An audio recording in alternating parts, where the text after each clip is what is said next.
बलियाबांक आश्रम ठारे आमर प्रतिवर्ष विश्व शांति महायज्ञ अनुष्ठित होता है। आसतु आम श्रद्धालु कथा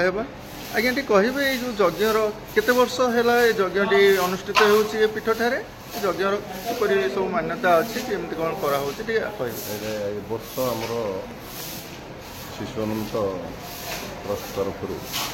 56तम चतुर्दशी विश्व 56तम विश्व शांति यज्ञ चतुर्दशी मेला अनुष्ठित हो एठारे जो एटा अक्षय तृतीय 30 तारीख आरंभ हुए और एटा 12-13 दिन धरी चलिक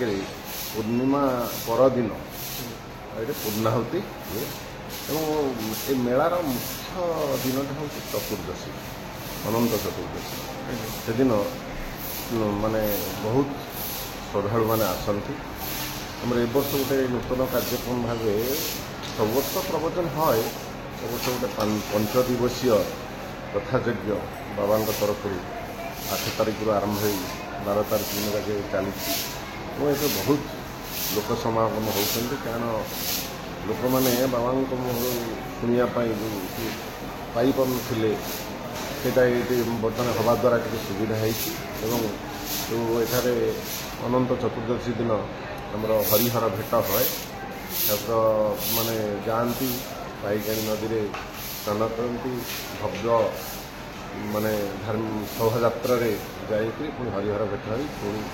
आसती बहुत श्रृंखलित भाव में कार्यक्रम सब चलती किसी ना बर्तमान ये आमर ए वर्ष जो चलती अवश्य बहुत बाबा बहुत आसूची खाली ओडिशा हो ओडिशा बाहर आम बहुत आश्रम गुड़िक अच्छी दूर दूर ओडिशा बाहर भी आमर जो अनंत चतुर्दशी मेला बर्तमान चली बर्तमान ओडिशा बाहर बहुत शिष्य शिष्या मैंने आड़शा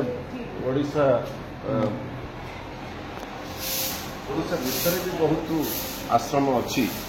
एवं सिठू भी लोक मैंने सब गुरु भाई गुरु भगिनी मैंने आसुँच बर्तमान किसी बाबा दर्शन में कौन समस्या ना कारण स्वतंत्र भाव माने आमर लोक मैंने जी आस श्रृंखलित सहित माने आमर तरफ माने आश्रम तरफ कहुए आप आसिक श्रृंखलित भाव जो बाबा अच्छा दर्शन करूँ अब एक कथामृत तो बाबा आस बाहर कथामृत ये कर दौरान तेणु दर्शन कर शह हजार हजार लोग दर्शन कर स्वतंत्र भाव माने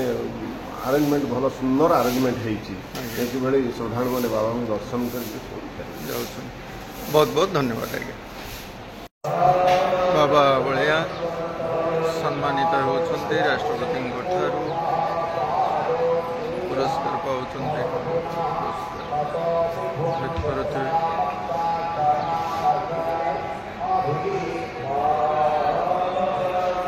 बाबा द्वारा अनेक किसी कार्यक्रम से चित्र रे दर्शाई जे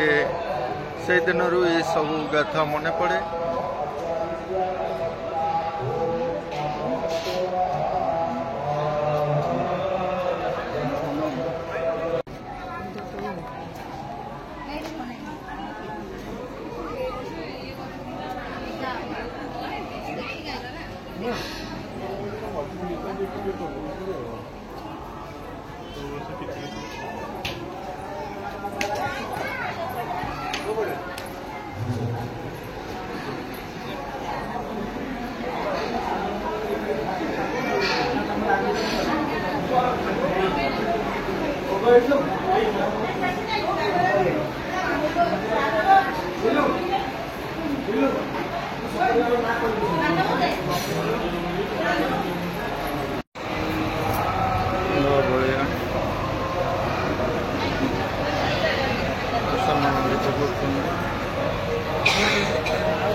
पूर्णमी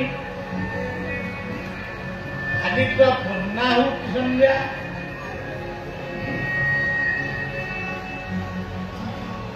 जो मैंने जानी पचरा जीव अच्छा तुम्हें गीता पढ़ी ना केते श्लोक ये 700 ये महाभारत एते ये भागवत हूँ 12 खंड आउ ये सब गुड़े माने गप शुणी शुणी शुणी शुणी मो मुंड आड़ भी पाचिगला मुड़ा नंगा केते शुणिब किए कौन भागवत शुण किए कौन गीता शुण किए कौन रामचरित्र मानस शुण किए कौन रामायण शुण किए कौन एमती सब तो कहते बिना तो मेला पर्यंत ये संसार को आम आसिक केतोटी वर्ष आम रही केतोटी वर्ष ता भितर केतेक वर्ष गला आउ जेतिकी वर्ष अच्छी आम तो यही शास्त्र को पढ़ी आम दिन सरी आम काम करूँ केत यही हूँ कथा किंतु सनातन धर्मर 2-4टी स्वल्परे मोर पाठपढ़ा कर मत समय नहीं मुझे गुड़ाक बही पढ़ा जड़े पंडितर पुओ राजा घरे पंडित हेबे बापा नहीं पंडित गुरुकुल आश्रम छाड़े सी गुरुकुल आश्रम बहुत पोथी गुड़िए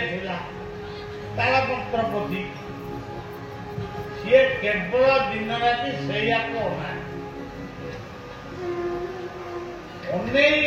से भावती मोर तो बर्तमान गोटे पोथी भी मुझे गुड़ाक पोथी के मुखर्ज करी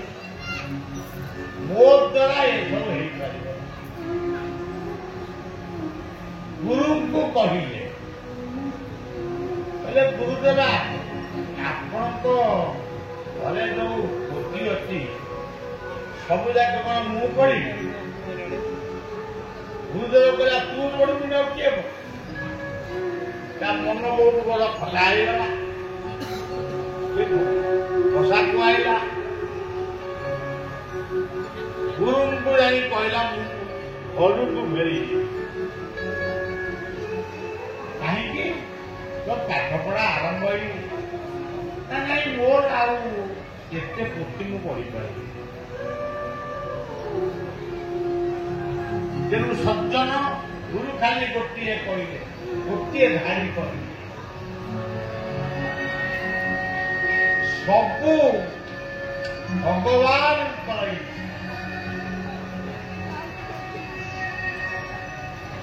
से मंत्र को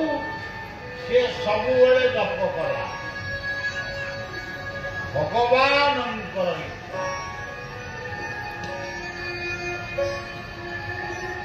भगवान इच्छा को जप करू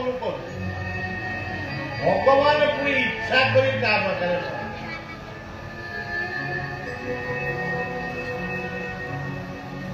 अच्युत आम महापुरुष अच्युतानंद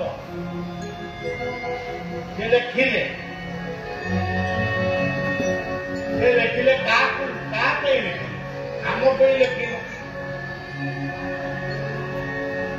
गीता भागवत पुराण चारि वेद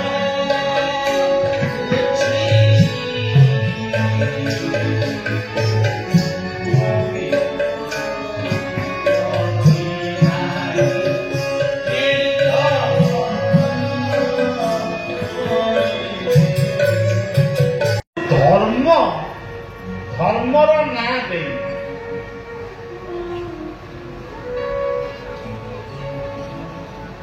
जो दिन सूर्य उदय चंद्रमा सागर प्रवाहित है पवन बहिला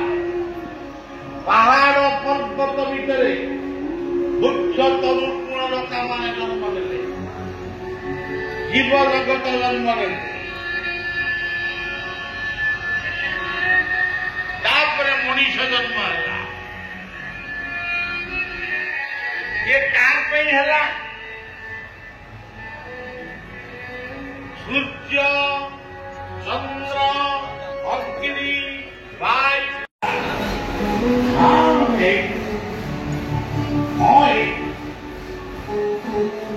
সেই দিন ধর্ম জন্ম নেই আমি যৌটা কইলি এই নদী সেই দিন ধর্ম জন্ম নেই ধর্ম এক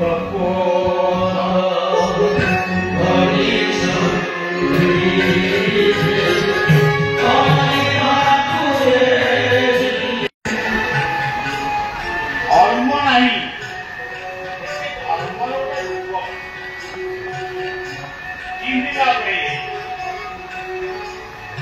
ধর্ম হচ্ছে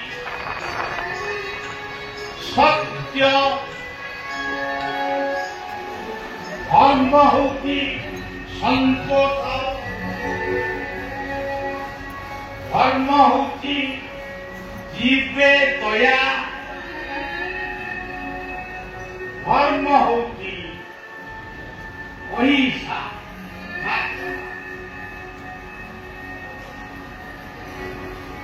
মাত্র ধর্মর অর্থ এটি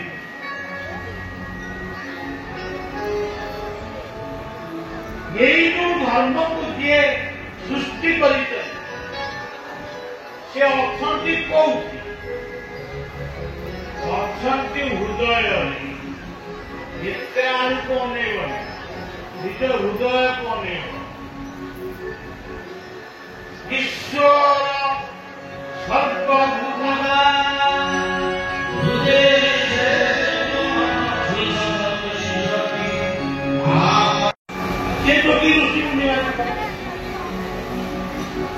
ऋषि बोले वो कहीं जाओ ये नामती देले